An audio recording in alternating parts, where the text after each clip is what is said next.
Leaders are the people who step forward and do the job, whatever the job is. If you need to throw out the trash, throw out the trash. It's irrelevant. The leader gets it done. I often talk about the difference between the duck and the eagle. When I call up and there's a big problem with some product I bought, I call up and I say, I'd like to speak to the eagle. They don't know what you're talking about. They think you're crazy. So immediately they move it up the chain. They go, what does that mean? I said, well, if I talk to the duck will quack about it and not solve my problem. I need the eagle. And then the most amazing thing happens. The eagle takes the call and you get the problem solved. So I do think about how you as a person who's going to generate some kind of interest in you, you are the brand, you need to be the leader. You need to lead yourself. You need to lead your time management. You need to lead your whole question about authority. Can you accept criticism? You should be able to accept it. That's how you grow. If you only are the person who likes to give orders, you'll never lead. You need to listen. That's why the L is in leadership and listen. Listeners lead. If it's all talk, nothing happens. And you need to be open. And leaders take criticism very well. Some of the hardest lessons I learned were things, I didn't know I did that. I had no idea. When I found out I did that, for example, I'm a terrible listener. You say, really? Yes. We have different skills. There's 3 different ways that we process. And I talk about this often. There's kinesthetic, which is touch. There's auditory, which is hearing. And there's visual. And usually 2 out of the 3. I'm visual and I'm kinesthetic. Auditory, oh no. And I realized this when someone made a criticism about something I was doing when I was doing a sales pitch. And they said, oh, you didn't make that sale. I said, oh, they loved it. No, you didn't hear anything. I'm going, I didn't hear anything. I didn't read anything correctly. And then I learned to be a good listener. I really need to work on that skill set. When students speak to me, I remember sometimes 10 years later, something that student said to me in confidence. And that has come to bear when I ran into someone years later and I asked her about something. I said, so is this resolved? And she says, I can't believe you remembered that. Because the skills you don't have are the skills you need to develop. So leaders are always looking to improve themselves. What do I not do well? Okay, you do all these great things, but what do I need to learn to do better? And that's where you learn how, what you're made out of. There's an old saying, and it's a famous saying, and they say, a woman doesn't know what she's made of. She's like a tea bag. And the only time she finds out what she's made of is when you drop her into hot water. And I heard that and I never forgot. I said, wow, that is like amazing. But it's true. The test of you as a person is when something doesn't go right. So leaders are the people who take on the challenges and don't shy away from them. And the client needed to have some pictures taken because the shots that they had, videos and still, were terrible. The student went down on his own time with another student in her own time, and they went together and took pictures just to make it better. No one asked them to do it. It was amazing. So here are the students who take the initiative and said, well, I don't have to do that. I would like to make this better. I had another student who built out the entire website during class, and the client hired her. And she improved it after class. She went, got the job, and kept working on it on her own. I had 2 other students, and I give out, it's kind of a secret, but if I tell you, it won't be a secret. I have a scholarship that I give out every year, and I had picked out these 2 students, and they were fabulous. They worked harder than anyone in the class. I couldn't give it to just one. I give it to these 2 students, and I find out both of them each have 4 children. Each. The hardest workers in the class, and they said, oh, you don't know how much I needed this money. You don't have. I had no idea. I just knew they were exceptional students. Now, there's a case where they worked harder than anyone else with all of that at home.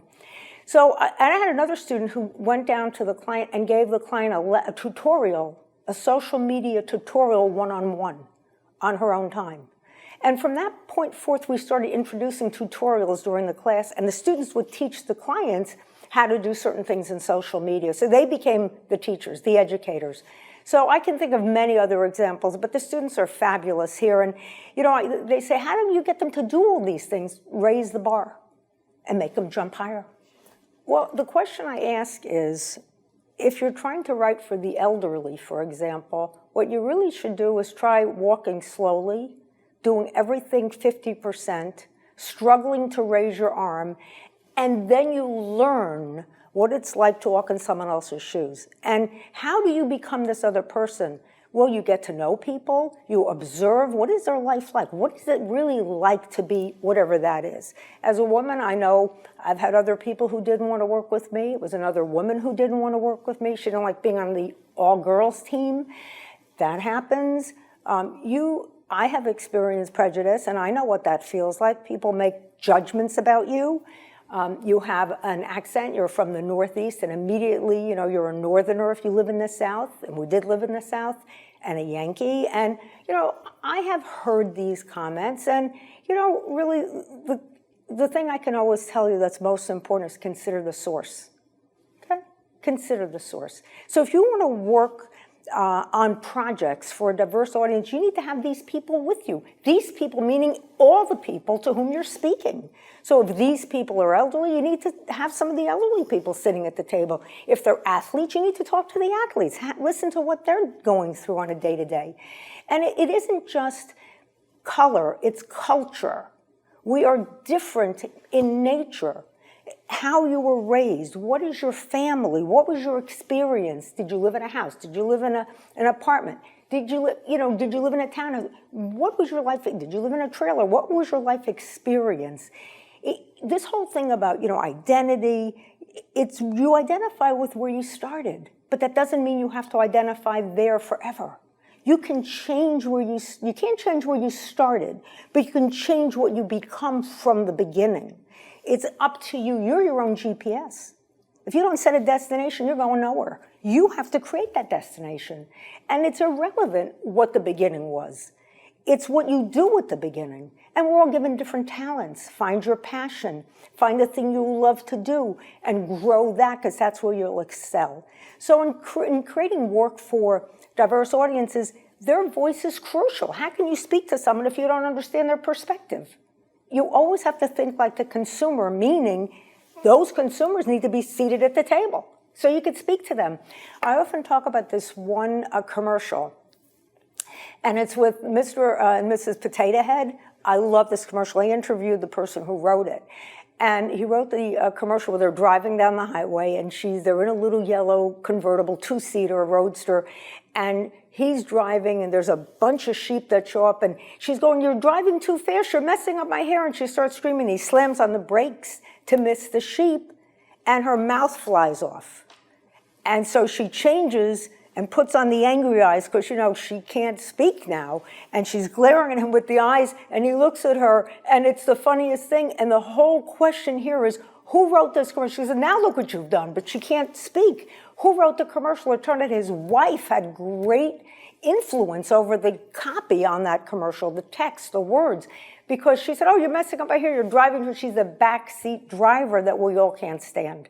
And he's looking at her because she can't speak, and he's happy about it. So funny. And yet she had influence on the message because she's the woman in that car. So you have to have that input on anything you do, and that's why they do focus groups and all this, to talk to people. And you want to hear the truth from people. You want to know really, what is the issue? What are we not addressing? What are we not understanding? What are we not bringing to light? Because once you know that, then you have power. Then you can get that message driven directly to the door. What you need to do in order to educate is to actually do it. So I read these little Margoisms, and one occurred to me the other day, and it said they're not the experts. And the Margoism is, if they didn't do it, don't listen to them. So the question here is, if they have never done anything in the field, they need to get out there. They need to actually participate in the field that they're teaching so that you're current. You need to stay on top of whatever's happening. You can't be the last one to find something out. If you don't know it, learn it. I have students say, "Well, I don't know how to use whatever the platform we were on, whatever it is." I go, "Okay, were you born knowing how to drive a car?" "No." "Did you learn?" "Yes." So if you need to know it as part of your career, you need to go out and learn it. It isn't up to someone else to teach it to you. It's up to you to go get it. So things I don't know, I learn about it. I read about it. I discover it. You've got to stay on top of your game. And I know students come into the class and they look at me and they already figure out, because they're sizing you up. It takes 2 seconds to size you up. Everybody does it. It's not a bad thing. and they decide if you know anything. Okay, so I let them decide if I know anything. And sometimes, you know, they're really surprised I actually know something. It's amazing. Other times I've had students ask me how to use a device, how to use something on their phone. They say, oh, I saw you know how to do this. They're ashamed to admit that not everybody is technologically savvy. It doesn't matter when you were born. Some people still prefer hard copy, paper books. Other people prefer digital versions. So it isn't good or bad, it's how you process. And we're back to kinesthetic, visual, and auditory. If you're kinesthetic, you like to touch it. You like to feel the book. You like to turn the pages. If you're visual, you might prefer something digital. You know, you just need to see it and you're good to go. If you're auditory, you might like the audiobooks. So we process differently. And knowing those three areas, which two are your strongest, that's how you absorb information. So I watch the students who bring in the books and the students, you know, who have it on digital. I know how they process, which helps me reach them. I have to say advertising has often been called the old boys club, and there are some agencies that tend to gravitate toward a more male perspective. However, I've had students go to those agencies, exceptional female students, because of who they are. They excelled there. They loved it there, and they fit right in. Why? Because if you open yourself to whatever the surrounding is, you have to be like water. Become the container. Whatever they put you in, you need to respond to that environment. She did great. I had another student, the identical semester, the identical company, do an internship, both of them at the same time, and she said that all they do is send me to get dry cleaning and coffee. They don't give me anything to do. I hate it here. Well, now why did these two students, who are both the same age, both female, why did one excel, loved it, they loved her, she loved, and the other one didn't? Because she fit in.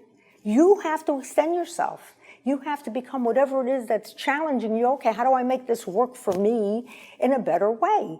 And that's something that's on you, not on the other company.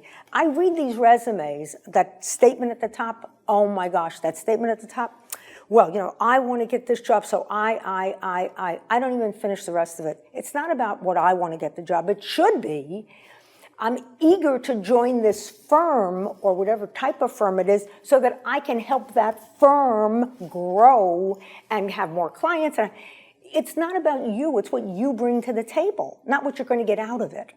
What do you bring to it, not what do you take from it? And when you're a participant and not someone who's just a recipient, it changes everything. I think what's interesting is the question social unrest. What does it matter? You say, what do you mean, what does it matter? Who cares? What do you mean, who cares? Okay, do you need to buy shoes? Okay, you need to get hairspray? You need to get toilet paper? You need to get soap? So somebody has to advertise these products to you. Somebody has to say, well, we have the best, we have whatever they say. Social unrest, you're still gonna go out and eat something, you still have to have milk in the refrigerator. You're not gonna not live because of social unrest. So all these products that are out trying to speak to you, some of them join the bandwagon, and it can sound extremely insincere, or they could be authentic in their voice, and they really do believe whatever it is that they're saying, and you watch now as an audience, what do they really do when the cameras are not on? What do they really support? Do they support, are they really supporting the environment? Are they really supporting people who are challenged? What are they really doing? And when you see what they're really doing, that's what happens when the consumer bonds with the brand, regardless of the social environment or whatever's happening. The brand has to always become something important to the consumer. Important meaning we support what's important to you, and we will bring you quality products so you can trust us. It's all about trust and authenticity. And the timing, well, okay, we had social unrest in this era. We had social unrest in that era. They still bought products. I mean, people didn't sit home and not eat anything or clean their cars or wash their clothes. You still function. So what you need to do is learn how to function better when you have these they're diversions. They take the attention away from your audience because they're concerned about something. And you can become the voice for those that are concerned about something if it's genuine. You can't just fake it because people read into that very quickly. Authenticity is key. And if you look back at Ben and Jerry's, they were always socially conscious and environmentally conscious. There are companies from the very beginning that were very conscious, and that's who they were. They built their brand on that. I think more and more companies are going green. More and more companies are sensitive to the environment, global warming, sensitive to social unrest, sensitive to insensitivity. There's a question. Sensitive to insensitivity. And I think we all have to become sensitive and not be insensitive to others. Others meaning someone not in your little group. And the more you expand your little group, the more fun it is, because it's more fun to have colors in the crayon box. You've heard that many times. But if you only had beige or yellow or orange, that'd be it. It's not inspiring. And you ask what really inspires me, and I find the students inspire me. They ask questions, and it's funny. Somebody said, well, I don't understand how to write this brief. I go, we went over this the whole semester. Well, I still don't get it. That was another book, a whole book on briefs, because the question was this. I'm thinking, how could this not be clear? I wrote this. We go over this. So I ended up writing a whole book on strategy, on briefs, because of one question. And the first actual advertising book was written because a student came up to me and said, Professor Berman, where can I find this? Because I would teach without books for many years, without any reference, because it's all in my head. And I would just explain everything. And I said, I just went over it. He goes, well, I need to read it. I said, but I just described it. I just went over it. I need to read it. And that was the catalyst for the first actual book that, that they really needed. He said, oh, this really, years later, this really helped. I had another student tell me a funny story. He came to class and he goes, I have to tell you, it isn't my fault. I go, what happened? He goes, it isn't my fault. I bought your book, and I love that book, and I wanted that book, and I showed it to a friend of mine, and he wouldn't give me the book, and that's why I don't have my book right now, and I'm very upset. He was very upset that his friend took his book and wouldn't give it back. He said, I highlighted everything. It was so funny. So he said his friend never gave it back, and he did get another copy. So funny how upset he was. That was my book, and I really liked that book. And I was just hilarious. It's just, and some students, another thing, they ask a question, it's in the book, we went over it, and then they ask the question, and then they never read it. So I say the following, I never learned anything from a book I didn't read, and I let it go. And so they just look at you. Or they ask a question, we just spent 10 minutes on the answer, and I say, it's okay, we'll be right here when you get back. We're waiting. Because I don't know where they are. I don't know. Everyone else turns around and looked at this person, and they go, Professor Berman just talked about this for 10 minutes. So we'll be here when you get back. So I'm just waiting patiently.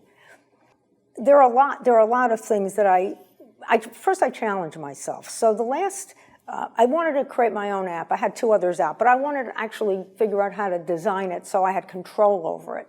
So, because I had designed everything and I gave them all the content page by page, it was all set up exactly the way I wanted, and they executed it, but it was already in like an ebook format. It was already done. Every page was set up, the content, everything was done. It just had to be digitized. I wanted to do that myself, so I decided, who knows why? Well, what if I figured this out? So I got design programs and tutorials, and I figured out how to create the app, and it functions on all platforms. And I have it on one of my 4 websites, and you can just download it on any platform and any medium and any device. And that took a lot of effort, and there were technical glitches. I had a lot of tech support on this, and I really wanted to see if I could do it. 3 years into this project, I'm like, but why? But I did it. And I think when you make it harder for yourself, the reward is even greater. And one of my other books, The Copywriter's Toolkit, that book was a total of like 1,000 pages, and it had an instructor's guide, hundreds of questions, a test bank, PowerPoints. I don't know. This thing went on forever. And I also always do all my own permissions. You go, who would do that? I get every picture, every image, every quote, every interview, everything I get myself without any assistant. And people go, you're out of your mind. And it turned out that is the hardest thing. Permissions take forever. It's like 40 emails for every permission. Even a line of caption has to be approved. And they have to approve it. It has to go through a whole process. It's very complicated. Turned out it's a nightmare. It's very hard to do. Turned out after doing this, and it has to be correct legally. You can't just, oh, well, that's a good quote. I think I'll use it. No, you have to have permission in writing in a certain language, and I even wrote the language and the lawyers approved it because their language is too scary and nobody, who's going to sign 5 pages? A little couple of sentences, it captured everything. I wrote it in 2 sentences, everybody approved it. I made it less scary. So it turned out someone else was writing a book and the publisher asked me would I do the permissions for this other person's book. I knew the person. I said, oh, I know how hard that is. And someone said, well, why would you ever do this when you hate doing that? I said, it keeps my skills sharp. And I did it again for somebody else and caught all kinds of problems. There are at least 5 or 6 examples just taken from the website. You can't just grab stuff. People say, well, why not? It's in the public. I said, okay, you went to the mall. You left your car in the parking lot. It's in the public. Why can't I take your car? Because you don't own it. So there you go. And so we ended up no problem with any permissions, no legal triggers. It went through. So I think taking on things that are difficult and as hard as it is, asking, well, you think I could do this? And then I force myself kicking and screaming, but why did you do this? Like the other half of you going, but why? And then you're going, because it's good for you. And challenges are good for you. That's how you grow. So I think of all the things I've done, I think it's the hardest things that I've done that I'm most proud of because they weren't easy. And then I did a 12-part webinar series that I wanted to do by myself. I'm always like by myself, I can do this. And then I think if someone else could do it, why can't you do it? And that's really the catalyst. If someone figured it out, so you'll figure it out. And that's usually my MO. And I like students who say that to me. I asked a student to do something, and the student said, I don't know it, but I'll figure it out. Oh, there's another scholarship recipient. There you go.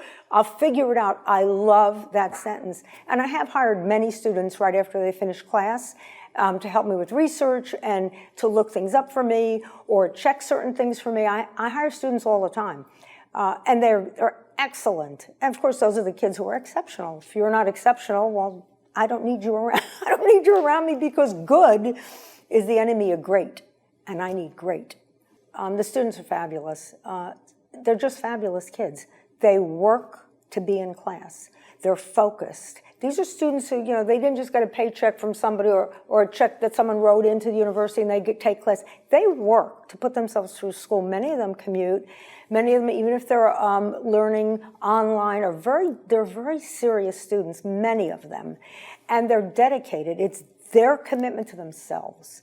And how often do you see that? A student committed to his or her own development. And I've seen that in class. I've seen students, even the ones that are most amazing to me are the ones that are challenged. And I had a student who was deaf, one of the best students in the class, and he brought his interpreter. And the other students who could never get anything right because they were always chatting, were never listening. He was an ace. He was fabulous, and other faculty said the same thing. And one day I said to his translator, I said, can I bring you home? Because, my husband never understands a thing I say. Maybe he'd get it if you did some of this. They were rolling, and then he took time to translate it to the student who couldn't hear, and he was laughing. So funny. So those who are challenged in particular, for them to come into class at almost, a disadvantage and rise above and do an excellent job, it's amazing. It's just amazing.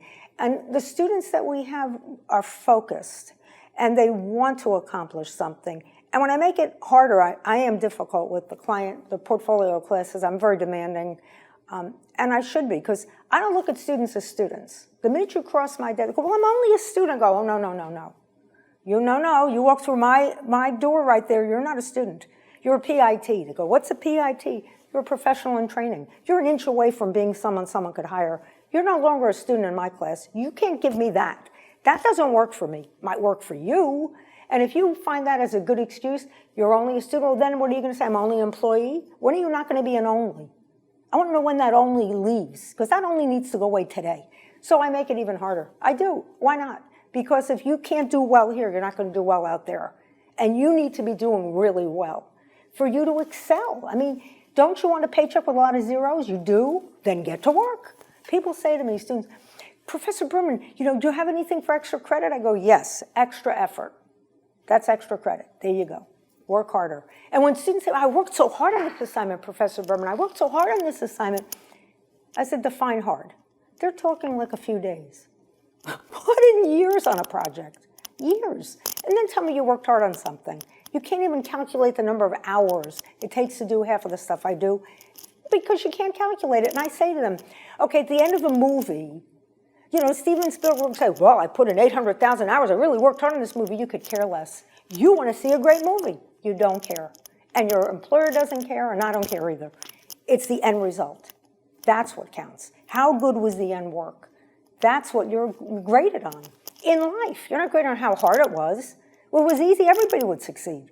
That's why it's not easy. Nothing is going to be easy. And if you think it will be, then there is no easy way out. And you might as well learn that today. There's no easy way out. And the fun is the challenge. If you don't find that the fun part, then I don't know what to tell you. I mean, there's a lot of other fields that are not as challenging. Maybe that's another thought for another day.